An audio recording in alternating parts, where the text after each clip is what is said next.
बिस्मिल्लाहिर्रहमानिर्रहीम इय्याका नअबुदु व इय्याका नस्तईन। मौलाना, आपने जो कदम उठाया है ये इंतहाई खुशाइंद है। मैं पाकिस्तान तहरीक इंसाफ की जानिब से, और अगर इजाज़त है तो मशरान हमारे तहरीक तहफ़्फ़ुज़ आईन पाकिस्तान के, उनकी इजाज़त से बिल्कुल ये इकरार करता हूँ कि पाकिस्तान आज एक ऐसी नहज पे खड़ा है जहाँ ज़रूरत है तमाम उन लोगों को जो मुहिब्बुल वतन हैं, जो ज़ी शऊर हैं, कि वो इकट्ठे हों। पार्लिमान के अंदर बहुत बड़ी तादाद इन तजुर्बाकार लोगों की है जिन्होंने पूरी ज़िंदगी सियासत में गुजारी है, मुल्की मामलात पर गौर व फ़िक्र में गुजारी है। और आज जो हो रहा है ये हम सब के लिए लम्हा फ़िक्रिया है। आज इस मुल्क में ना आइन है ना कानून है, सिर्फ धौंस है। जिस थप्पड़ का जिक्र मौलाना ने किया वो हम सब के चेहरों पर रसीद हो रहा है। तो आज हमें फ़ैसला करना है कि हमने इस मुल्क को कहाँ लेकर जाना है। कभी बात होती है कि धौंस से सूबे बनाए जाएंगे, सूबों के तशख़्ख़ुस को ख़त्म किया जाएगा। ऐसा नहीं हो सकता। ये मुल्क के लिए मोहलिक हैं ये बातें, ये रवैया। ये सिर्फ वो नहीं कह रहे जिनका ताल्लुक़ किसी सियासी जमात से है। आप इर्द गिर्द नज़र दौड़ाइए, इस मुल्क में आज जो भी फ़हम रखता है, वो डॉक्टर इशरत हुसैन हो या कोई और हो, न्यूट्रल आदमी, वो कह रहा है कि खुदा के लिए रुक जाओ। ये जो रविश तुमने अपना ली है, जिसमें यह समझा जाता है कि एक मखसूस टोला या चंद लोग फरासत रखते हैं और मुल्क के दूर रस फैसले कर सकते हैं, ये ज़हर कातिल है। इससे हमें इज्तनाब करना होगा, हमें लेके चलना होगा पूरी कौम को साथ। वो खैबर पख्तूनख्वा के अवाम हो, वो बलूचिस्तान के अवाम हो, सिंध के अवाम हो, और पंजाब के या कश्मीर और गिलगित बल्तिस्तान के। आज हर इलाके के अवाम को धुतकारा जा रहा है, गोलियां चल रही हैं, लोगों का खून बह रहा है। तो ये वो रविश है जिससे मुल्क मजबूत नहीं होते। हम मुल्क की जड़ों में बारूद भर रहे हैं, खून बहा रहे हैं। तो हम सब को इकट्ठा होना है। इस वक्त फिलवक्त जो फैसला है वो पार्लिमान के अंदर हम आहंगी का है, और इंशाअल्लाह मुस्तकबिल में मैं देखता हूँ कि एक बड़ा इत्तेहाद जो है मुल्क के हर कोने में सड़कों पे आपको नज़र आएगा। लेकिन इस वक्त हम पार्लिमान के अंदर अगर इकट्ठे हों तो बहुत सी ऐसी कानून साजी जिसका इरादा है जो मुल्क को कमज़ोर करेगी, हम उसको रोक सकते हैं, हम फरासत की बात कर सकते हैं। तो इंशाअल्लाह ये इत्तेहाद जो बन रहा है, जो हम आहंगी की बात हो रही है, ये मुल्क को सही समत ले जाने में इंतहाई मददगार साबित होगा। माशाल्लाह, आज एक इंतहाई खूबसूरत दिन है जहाँ हम ऐलान कर रहे हैं मुत्तहिदा अपोजिशन का पार्लियामेंट के अंदर, सेनेट हो या कौमी असम्बली हो। आप देखें कि ये मुल्क, कोई भी मुल्क हो, अगर बगैर कानून के चलाया जाए तो वो जंगल बन जाता है। लोगों को उनके हुकूक नहीं मिलते, उनकी जान माल नामूस महफूज नहीं रहती। जैसा कि आज आपने देख लिया कितना बड़ा यानी तौहीन अदालत हुई है। सुप्रीम कोर्ट ने आर्डर किया, वाज़ेह आर्डर था। जो थोड़ी बहुत इंग्लिश समझता है वो भी पढ़ लेगा, समझ लेगा कि भाई सुप्रीम कोर्ट ने कहा है कि इमरान खान साहब को आप शिफा इंटरनेशनल हॉस्पिटल ले जाएं, वहाँ उनका प्रोसीजर होना चाहिए, चेकअप होना चाहिए, उनका ट्रीटमेंट होना चाहिए। और ये हुक्मरान आप देख लें कि कानून, सुप्रीम कोर्ट के फैसले और सुप्रीम कोर्ट का आर्डर इनकी निगाहों में क्या हैसियत रखता है। ये मुल्क को तबाही की तरफ लेके जा रहे हैं, ला कानून, बदतरीन कानून शिकनी और ला कानूनियत की तरफ लेके जा रहे हैं।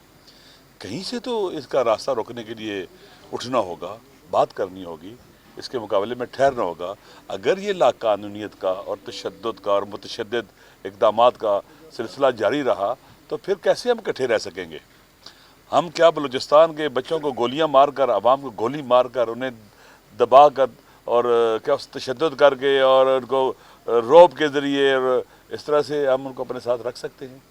क्या कश्मीर के गैरतमंद आवाम को जो रावला कोट में हुआ है, वो हमारे भाई हैं, वो पाकिस्तानी हैं, वो पाकिस्तान के लिए लड़ते रहे हैं, पाकिस्तान के लिए उन्होंने जानें दी हैं, कुर्बानियाँ दी हैं पाकिस्तान के लिए। जो कश्मीरी पाकिस्तान से बाहर हैं, वो पाकिस्तान का परचम उठाते थे, पाकिस्तान के दिफा में निकलते थे। आज हमने उनको अपने से बेगाना कर दिया है। ये किसको फ़ायदा हो रहा है? पाकिस्तान को, रियासत को, अवाम को? थोड़ी सी अक्ल रखने वाला भी समझ लेता है कि ये पाकिस्तान को नुकसान है। इसी तरह से KPK के अंदर आप देख लें, आप जिस तरह से जुल्म सितम हो रहा है, जिस तरह से नाअमनी को फैलाया जा रहा है, जिस तरह से माशी बदहाली आपने देख लिया जो बजट में यहाँ हुआ है। ये नालायकी फिर खुद तस्लीम करते हैं कि ये सिस्टम कोलैप्स कर चुका है। जब आप कोलैप्स कर चुके हैं सारे, तो फिर कैसे हम इकट्ठे रह सकते हैं? تو پھر آپ کو کیا حق ہے ہم پر حکومت کریں اور رول کریں ہمارے اوپر؟ پہلے بھی نہیں ہے. آپ فارم 47 اور الیکشن کو لوٹ کے آئے ہیں. انشاءاللہ میں MWM کا سینیٹر بھی ہوں اور میں اپوزیشن لیڈر بھی ہوں. میں اپنی پارٹی کی طرف سے بھی اور اپوزیشن کی طرف سے انشاءاللہ ہم کوشش کریں گے کہ سینٹ کے اندر بھی بہترین کوارڈینیشن پیدا کریں. اور جیسا کہ مولانا صاحب نے بھی کہا ہے کہ وہ بیانیہ جو پاکستان کے عوام کا بیانیہ ہے، جو ان کے دلوں کی آواز ہے، ہم اس کے ساتھ کھڑے ہوں گے.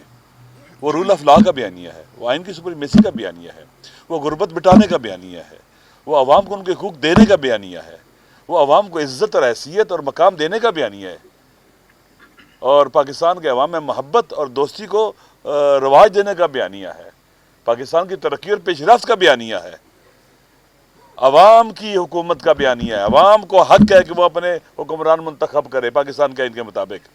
وہ بیانیہ ہے، وہ ارریلیونٹ نہیں ہونے چاہیے. انشاءاللہ یہ بیانیہ جو آئینی بیانیہ بھی ہے، قانونی بیانیہ بھی ہے اور عوام کے دلوں کی آواز بھی ہے، ہم اس کو لے کے چلیں گے دھونس اور دھاندلی کے خلاف، ظلم و ستم کے خلاف، قتل و غارت گری کے خلاف اور نفرتوں کے خلاف. اور انشاءاللہ العزیز کوشش کریں گے کہ جو بھی اس بیانیے پر آتا ہے، جو پاکستان کے عوام کو خوبصورت اور اچھی حکومت دینے کی کوشش کرتا ہے، آئین کا پرچم اٹھاتا ہے، فیڈریشن کو مضبوط کرنے کی بات کرتا ہے، اور باقی جو باتیں دوستوں نے کی، انشاءاللہ ہم سب اکٹھے ہوں گے اور مل کر انشاءاللہ جدوجہد کریں گے. پاکستان کے لیے کریں گے، پاکستان کے عوام کے لیے کریں گے، آئین اور قانون کے لیے کریں گے. شکریہ. بسم اللہ الرحمن الرحیم. سب سے پہلے تو میں مولانا صاحب کا شکریہ ادا کرتا ہوں کہ اس نے ہمارے لیے اتنی خوبصورت ضیافت کی ہے. آج چونکہ میں جو ہماری ڈسکشن ہوئی وہ ایجنڈا آپ کے سامنے رکھا. ایک پوائنٹ مولانا صاحب شاید ہو گئے کہ جتنی بھی قیدی ہیں، عمران خان اور جتنی بھی باقی قیدی ہیں، سب کی رہائی کا مطالبہ ہم کرتے ہیں. اور دوسری جو کل رات ہوا ہے اور جس طرح سپریم کورٹ کی جو ڈیسیجن ہے اس کی توہین کی گئی ہے اور جس طرح مذاق کیا گیا ہے، اور مطلب یہ ملک میں کوئی قانون آئین تو چھوڑو، یہ تو ابھی جنگل کا قانون بن گیا، یہ ایک بنانا ریپبلک بن گیا. ہم کسی صورت میں اس ملک کو ایسے نہیں ہونے دیں گے. یہ ملک سب پاکستانیوں کا ہے، یہ کسی ایک فرد واحد کا حکم نہیں چلے گا. اس ملک میں خلق خدا ہی راج کرے گی. اس لیے جو عمران خان اس وقت جیل میں ہیں، ایک مشکل میں ہیں، اور وہ قانون اور آئین کے لیے اور پاکستان کی ساورنٹی کے لیے وہ اس وقت قربانی دے رہا ہے. پاکستانی قوم اس کے ساتھ ہے. تو آج ہماری جو ڈسکشن 4 پوائنٹس ہیں. نمبر 1، اس میں جو قیدی جتنی بھی ہیں، عمران خان یا جتنی دیگر بھی قیدی ہیں، سب کی رہائی کا مطالبہ کرتے ہیں.